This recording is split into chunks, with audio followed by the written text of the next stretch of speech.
Libre-échange, Sylvain Blondin. Libre-échange, Sylvain Blondin.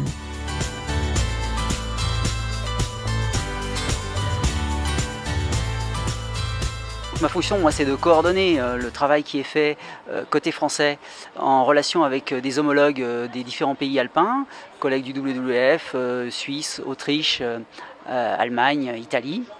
Et effectivement d'être dans une fonction transversale sur différentes thématiques que j'ai évoquées. Et effectivement, l'eau, évidemment, est un point essentiel de notre activité.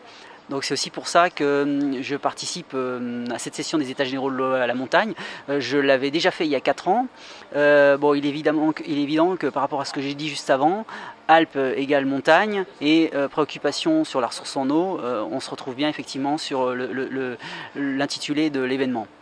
Ce qui m'a le plus marqué en fait depuis le début de cette édition des États généraux, c'est probablement ce qui a été présenté sur les cartes par les cartes de vulnérabilité, travail présenté par l'agence de l'eau Rhône-Méditerranée-Corse.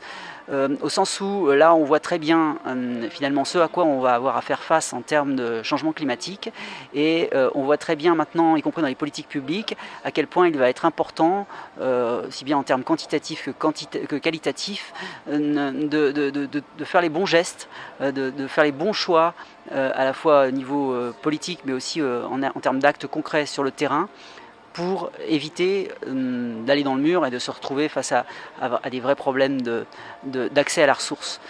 Voilà, je terminerai par ça parce qu'il me semble que pour l'avenir, et j'espère que d'ailleurs pour une édition ultérieure des États généraux de l'eau, on pourra déjà commencer à faire le constat par des projets de terrain un peu concrets que ces préconisations d'adaptation au changement climatique ont été prises en compte.